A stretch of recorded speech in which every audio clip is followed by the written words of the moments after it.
bahawa hendaklah kamu berkasih sayang. Hendaklah kamu berkasih sayang. Ala adullukum ala syai'in idza fa'altum tahabbtum afshu salama bainakum.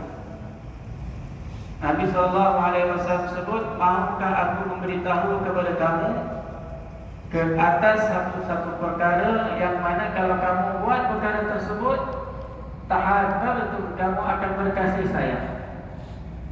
Afshu salama bainakum, berilah salam di antara kamu. Beri salam, baik orang yang kita suka dia, orang yang kita sayang, ataupun orang yang kita kurang rapat dengan dia, ataupun orang yang paling kita geram dengan dia, orang yang paling kita marah dengan dia, kita ucaplah salam, berilah salam.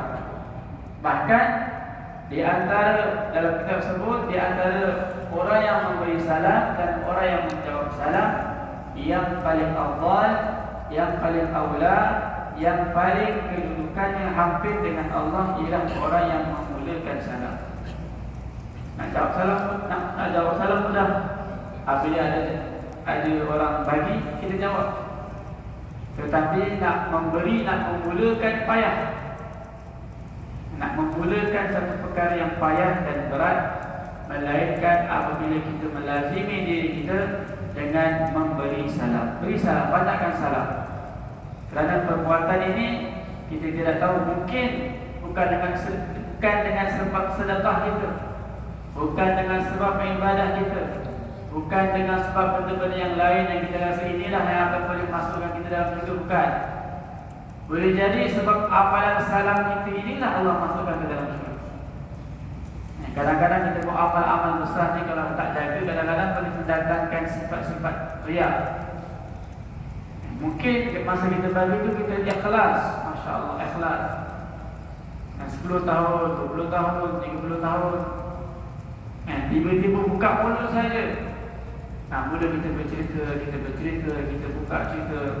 Dulu saya lah ini, saya lah itu, saya lah buat ini, saya lah buat itu, saya lah yang memulakan ini, saya yang memulakan itu. Orang tak tahu, tetapi menyebabkan kita buka saja cerita, maka menyebabkan amalan kita tadi akan menjadi berkurangan.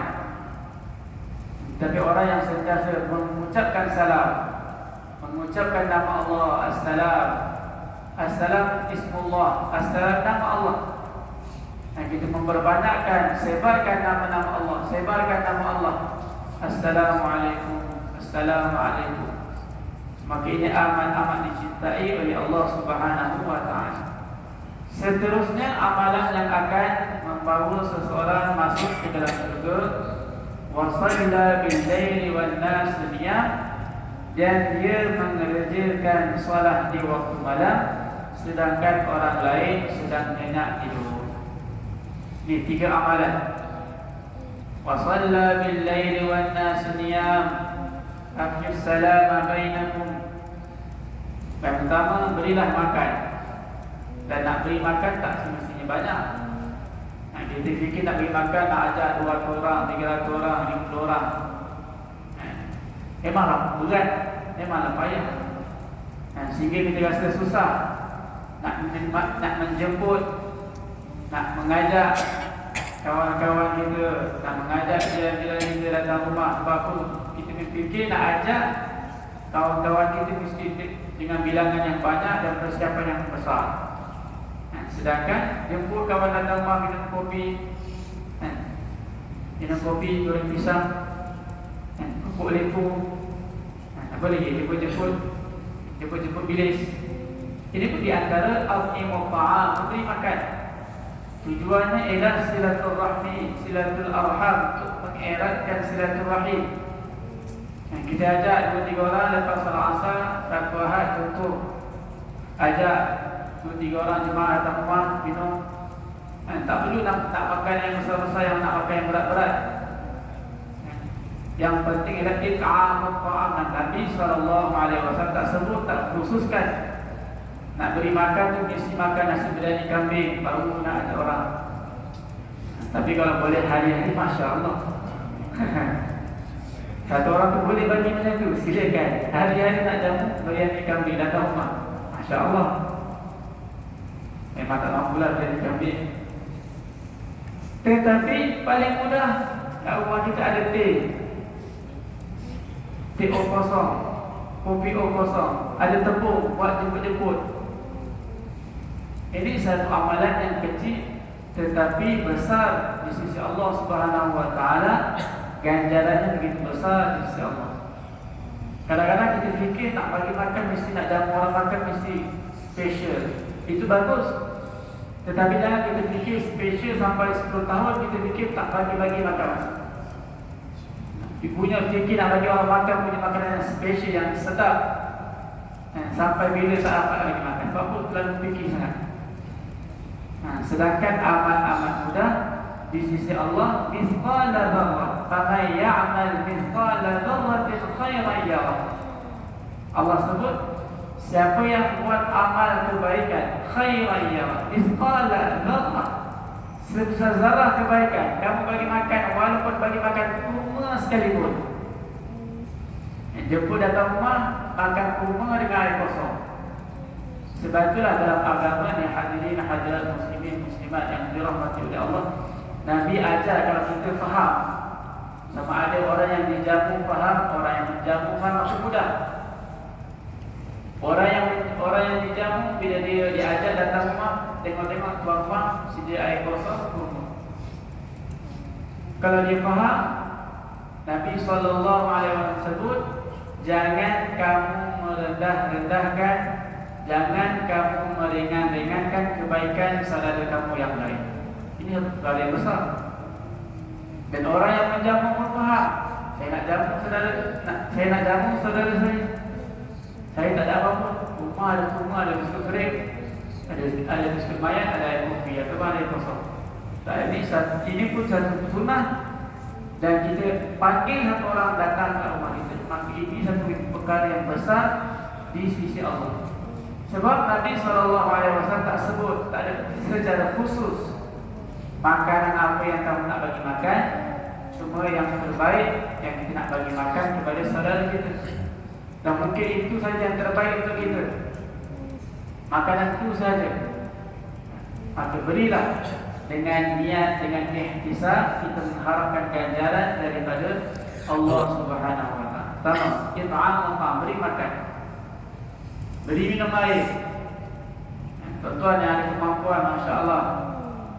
Tengok anak-anak, masya-Allah, kanak-kanak apa? Belajar-belajar kita di sini, masya-Allah. Setiap tengah hari ada di masjid kita. Dan pukul 12, pukul 1 rehat, ada yang setengah balik rumah, ada yang nak mula masuk sekolah. Sediakan minuman untuk mereka. Dan sediakan minuman sekurang-kurangnya. Dan sehingga mereka pun tertarik dengan masjid dan tertarik dengan akhlak ataupun dengan kebajikan yang disediakan oleh pihak masjid. Dan bukan kita nak tunggu bila kita nak buat yang dalam. Dan kita yang ada kemampuan, dan kita yang ada masya-Allah rezeki, kita fikir sendiri. Bagaimana anak-anak ataupun student-student belajar-belajar di sini kena dengan sekolah. Dan kebanyakan mungkin dia duduk di sekitar bikin. Jadi apa usaha kita untuk mengajak mereka, untuk membawa mereka. Kalau kita lihat yang hadir itu beberapa peratus saja dibandingkan dengan ratusan pelajar-pelajar di sekolah. Sebelah di sekolah. Sebagaimana ramai yang hadir ke sekolah, begitu juga hadir ke masjid. Jadi sama-sama kita fikirkan, usahakan, karena mereka adalah pelapis-pelapis kita.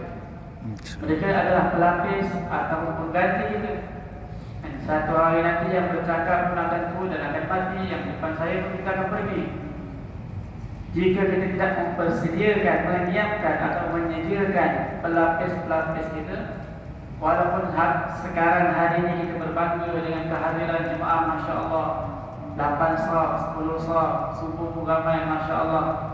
Tetapi kalau diikut ramai lagi yang sepatutnya hadir ke masjid ini. Jadi ini di antara cara ataupun kaifiah yang diajar oleh Nabi SAW ialah it'amut ta'am, berilah makan, kerana ianya boleh menambat hati-hati manusia, akan mendatangkan kasih sayang.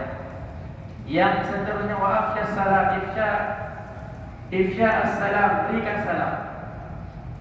Nah, kita datang masih, Masya Allah, jumpa jemaah-jemaah kita beri salam. Jumpa remaja, kita beri salam. Dan jumpa saudara-saudara kita yang bawa kelas, bawa pada, kita beri salam kepada mereka.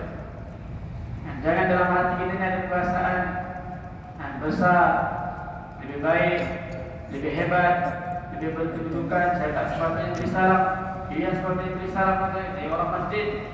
Kenapa saya perlu beri salam kepada mereka? Tak. Karena orang yang paling hampir dengan Allah, paling disayangi oleh Allah, ialah orang yang memudahkan salam. Beri salam. Rakan-rakan kita, jemaah-jemaah kita yang kita tak pernah nampak muka pun, Masya Allah, takut dengan muka dia. Beri salam. Beri salam kepada mereka. Ifsya salam, sebarkan salam. Ringankan oleh kita dengan memberi salam. Allah Subhanahu wa taala akan memudahkan jalan kita untuk memasuki syurga Allah. Yang terakhir, amalan yang terakhir, wa shalla bil lail, ini amalan yang sangat suka, bahkan apabila dilazimi, dilatih, insya-Allah akan jadi mudah. Ya wa shalla, iaitu sembahyanglah di waktu malam, wan nasu niyam, sedangkan manusia sedang nyenyak tidur. Semoga Allah kurniakan kepada saya dan kita semua taufik, hidayah, kekuatan untuk bangun malam pada waktu malam yang mana manusia sedang nyenyak tidur dalam bilik yang sejuk bersama dengan pasangan yang tercinta. Masya Allah, nak bangun malam, isteri sedang tidur, kita bangun malam, anak-anak sedang tidur. Dan kaifiat ataupun adat ketika mana kita nak bangun waktu malam, kita kena jaga. Kita nak bangun pukul 3, nak bangun pukul 4. Sebab tu nanti sebut wana suniyam. Kita nak bangun malam, pastikan jangan sebab kita nak bangun malam, kita nak bertahajud, kita mengganggu orang lain. Kelam kabut kita nak bangun malam, bising sampai isteri kita terjaga. Kita nak bangun malam sampai anak-anak kita terjaga. Tapi ini mengganggu. Dan izabul muslim, menyusahkan orang Islam, satu perkara yang haram. Walaupun kita nak beribadat, walaupun kita nak mendekatkan diri kepada Allah. Ini satu contoh. Begitu juga kalau kita di masjid, kita berada di masjid, saudara-saudara kita sedang beribadat, saudara-saudara kita sedang solat dan baca Al-Quran, maka apabila kita nak bersembang-sembang, kita nak bercakap-cakap dengan kawan-kawan yang lain, pastikan kita jangan mengganggu orang lain. Orang yang sedang salat terganggu dengan perkataan kita yang kuat sangat. Cerita pasal benda yang tak sepatutnya, cerita pula dalam masjid. Kawan yang tengah sembahyang pun dengar sekali, banyak sekali. Lepas terganggu. Maka izabul muslim haram. Menyakiti orang Islam hukumnya haram. Kita tak mengajar Al-Quran, Masya Allah, semangat. Tak tengok depannya ada orang sembahyang. Nak sembahyang maghrib contoh, nak sembahyang isyak contoh. Kita mengaji, Masya Allah, semangat nak mengaji. Dia berniat bagus nak bagi orang lain ikut supaya dia boleh mengaji juga. Baca kuat-kuat, sehingga orang yang sembahyang fardu atau sembahyang sunat terganggu, menjadi susah, maka hukumnya haram. Sebab itu kalau kita pelajari, dalam setiap ibadat dia ada kedudukan. Satu orang nak sembahyang, nak baca Al-Quran, nak berzikir, nak bermunajat, nak berdoa, dia ada kedudukan. Yang paling atas ialah sembahyang. Satu orang sedang solat, satu orang yang lain nak baca Quran, maka dia kena mendahulukan orang yang sedang solat. Satu orang sedang baca Al-Quran, satu orang nak berzikir, maka dia kena lihat, utamakan orang yang sedang baca Al-Quran. Satu orang sedang berzikir dan satu orang lagi sedang nak sembang-sembang, sedang nak apa sajalah yang nak buat. Utamakan memberi keutamaan kepada orang berzikir. Jangan mengganggu, menyusahkan orang yang berzikir. Dia ada kedudukan dia. Maka kalau kita pelajari, maka amal-amal kita jadi akan diterima oleh Allah Subhanahu wa taala. Begitu juga masalah